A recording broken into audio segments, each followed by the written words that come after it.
Le commandement de 4 flottes. 1716. Le dernier autodafé des sorcières de l'histoire de l'Angleterre a lieu. En France, l'Écossais John Law crée la première banque privée. Antonio Stradivari finit le violon connu sous le nom de Messia Salabus Stradivarius. Après Poltava, Pierre a réussi à reconstituer la Grande Alliance du Nord, qui s'est désintégrée au début de la guerre, et à établir la coopération militaire avec le Danemark, la Saxe et la Prusse.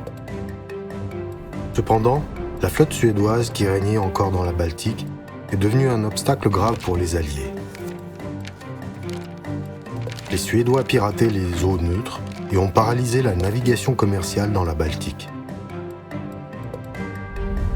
Une caravane géante de 600 navires marchands qui se dirigeaient vers les ports baltes s'est entassée près de Copenhague.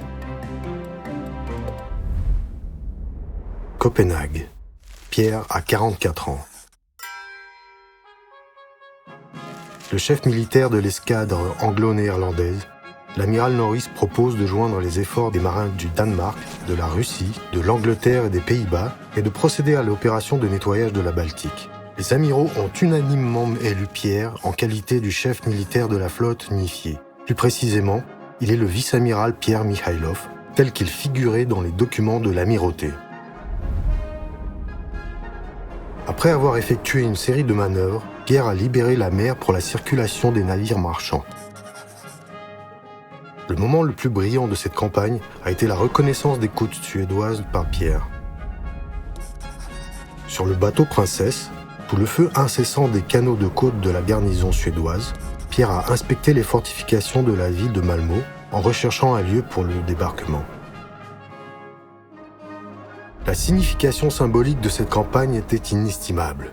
Les Britanniques, les Néerlandais et les Danois, grands peuples maritimes de l'Europe, ont reconnu la Russie comme une puissance maritime égale et ont salué le drapeau avec la croix de Saint-André.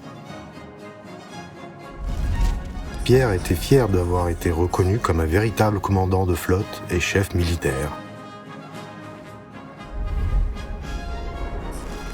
Voici le tableau Le commandement des 4 flottes, peint par l'artiste Ilya Ovtcharенko pour le projet d'exposition 30 peintures de la vie de Pierre le Grand.